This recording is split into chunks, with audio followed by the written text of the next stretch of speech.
Hello and welcome to a slightly later than Billed Celtic Way morning briefing live.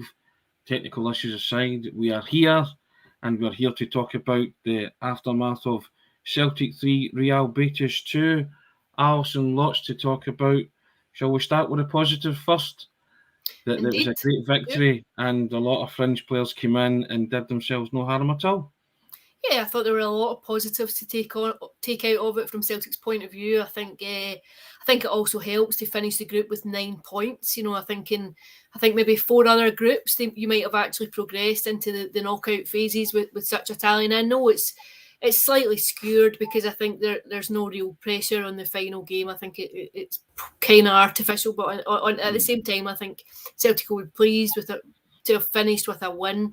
A number of players coming through. I think they had 9 players under 22 at one stage. A few fringe players coming in and making an impression.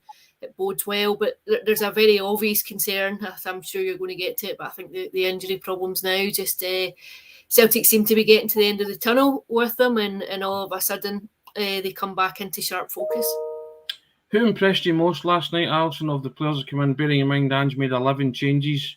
I think I got 8 players right. I don't know what you got in your predictive match. You couldn't count mine, but I don't think I was as high as 8. I think there were a few positives actually. I think quite a few players will feel as though they've done themselves no harm at all with their performances. I was quite keen to get a wee bit of a closer view on Scales. I thought he played pretty well actually at points. But I do think there's still an issue with depth in the squad, and I think that's illustrated just by the concerns over the injuries to key players. Urigidi got some honourable mentions as well, Alison. Liam Shaw, and obviously there was someone pointed out there's a great moment where Mikey Johnson squares to Ewan Henderson. They're both academy players and have grown up playing together, and Ewan Henderson scores his first goal for the club and joins his brother Liam in scoring for the club. So yeah, some nice. It's a nice way to round off the Europa League group campaign, wasn't it? Yeah, I think so, and I think it was quite an exciting game. I think no real pressure on either team and nothing at stake in the game. I think it affords a freedom within it. I think you saw that with the manner of the performance from both teams, and hitting the woodwork and chances galore at either end. I thought it was quite an enjoyable game to watch. It was exciting, and I think there are obvious positives to take from it, while also just being a bit concerned, I think, at what it might mean in terms of injuries. It wasn't your usual dead rubber. Now we've spoke about the good news. We'll address the bad news. Injuries, hamstring injuries to Haggerty and Kygo. There's a school of thought that Kygo shouldn't have been anywhere near the team. Alison, I don't know what you thought yourself, but I would have been inclined not to play him at all last night for that very reason, especially when Haggerty went down so early. I would maybe have put Mikey Johnson through the middle, and because it was generally a game that meant nothing, and now Celtic are in a sticky wicket moving forward. I agree. When I saw him getting stripped to come on, when I saw him out warming up with his tracksuit on, I thought, surely he's not going to put him on, because what was that, 27 minutes? 27 minutes, yeah. Still a significant portion of the game to go, and you just think it invites it almost. I think when you're watching him coming on and you think this is really the only fit striker now at the club. Haggerty's, I thought, was bizarre. He just seemed to kick the ball off. The ball seemed to kick off his toe and it came off the goalkeeper, and you saw him right away clutching his hamstring. It's a really odd one, but like you, I don't think I would have put Kygo on. I think it's obviously nice for Celtic to have won the game, and we're sitting here talking about keeping the momentum going and picking up 3 points. It's a nice aside, but I think I don't think I would have put him on. I think I'd have kept him on the bench. I think there's another of options that you could have done, like you could have played Mikey Johnson through the middle. I think Forrest can play through the middle. He's played there before too.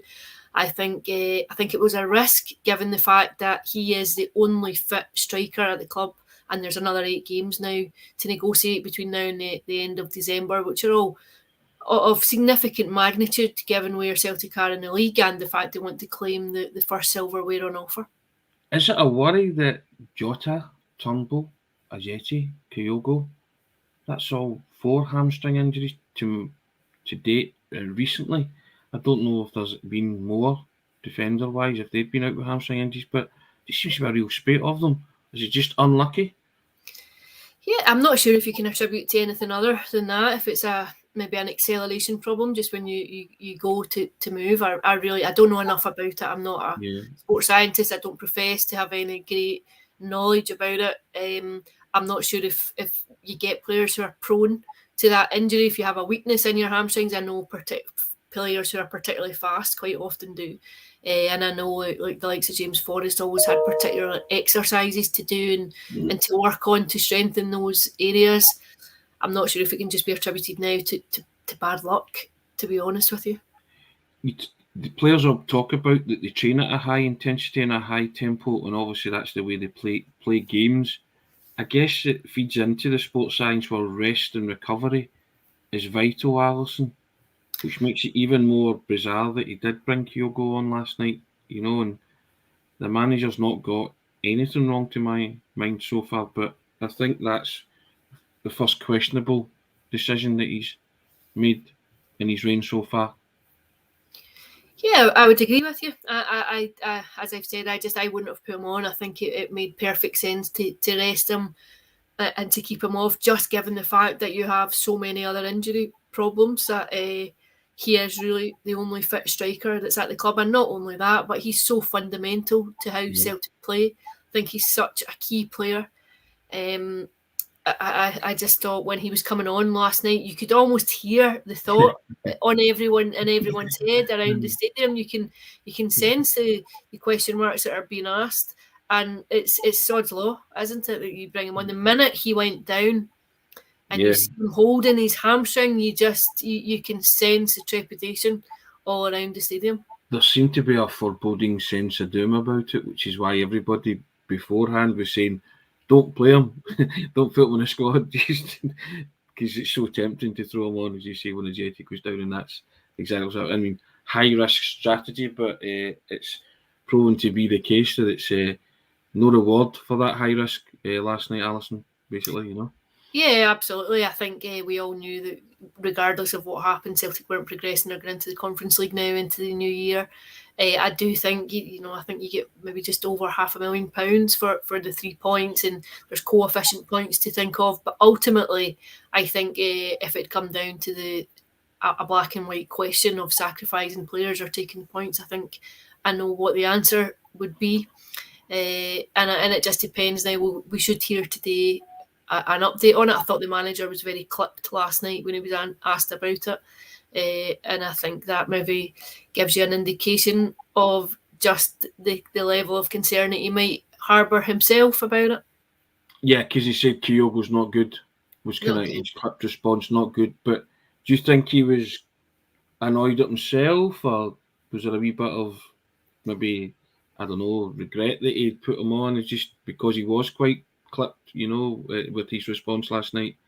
I think probably it's just a sign of pressure. I think he's probably just thinking to himself, well, I really do have an issue now. Like Jota and Kygo have made Celtic tick these last few months. These two players, the combinations that they've had together have been integral to the attacking and creative play that Celtic have had. I think Callum McGregor could go in there too, but I think when you take them out of the team, you really notice it.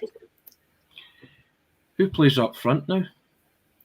It's a headache. I think there's a possibly Mikey Johnson. I think you could have James Forrest playing there. I think James Forrest done that for Celtic before. I'm thinking back into one of the European qualifiers. I think he scored over in Norway when Celtic put Rosenborg out, and I'm sure that there were injury issues then, and he had to play through the middle. If memory serves me correct, I may be wrong in that one.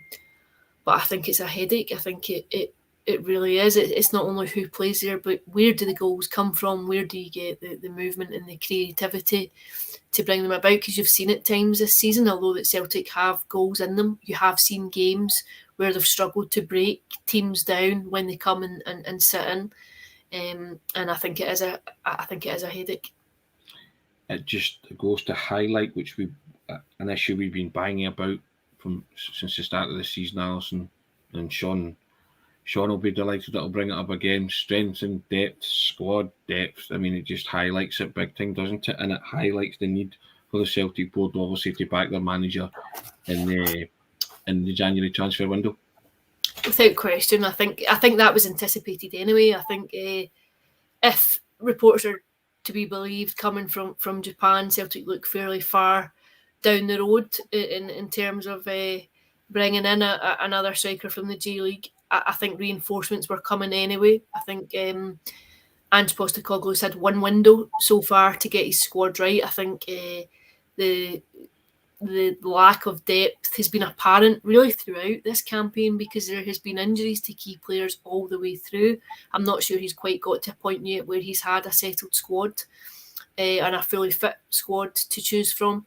So I think he'll have known all the way that getting to January he had to bring in a few more players. I think maybe now it just brings it into real focus. I'll throw this at you, Alison. Do they recall Lee Griffiths from Dundee? Is that an option? I'm not sure it would be an option until January. I'm not sure they could do it now. I'm not sure that they would go down that line, to be honest with you. That's fair enough. But it is a consideration, isn't it now? Because they are down to the kind of bare bones. Yeah. Squad-wise, you know. I think so. I'm not sure how that would work if he has to stay until the end of the month, until the window opens again. And I think Celtic's problem is going to be between now and the second of January in terms of getting players fit and back. Yeah, but I mean, to be all about, it was a positive result to end the campaign with, and they can go into the Europa Conference League with a wee bit of confidence. Alison, negotiate whatever comes their way. It gives you an opportunity to retain European football after Christmas. I don't think it's a competition that anyone would pick. I think, I think if you're being honest, you ideally you want to be in the Champions League or going into the knockout phases of the Europa League. But it is what it is. It's an opportunity for further European exposure to learn a few things. It adds an extra element to the season, and it's an opportunity to play, to get game time at that level for players going forward and preparing for next season. Who plays Motherwell who plays against Motherwell on Sunday, Alison? That's the big question there, isn't it? To get the extent of the injuries and see what happens. But I think it's fair to say if it's a hamstring, then you're looking at Kygo 3 to 4 weeks. Yeah, I think you're just waiting to hear the extent of the tear. If it is a tear, I think you're just waiting to hear. I mean, I think the most ambitious just would be a hope that it's a tweak rather than a full tear and he came off as a precautionary basis, but I'm not sure that the manager's comments last night would suggest that.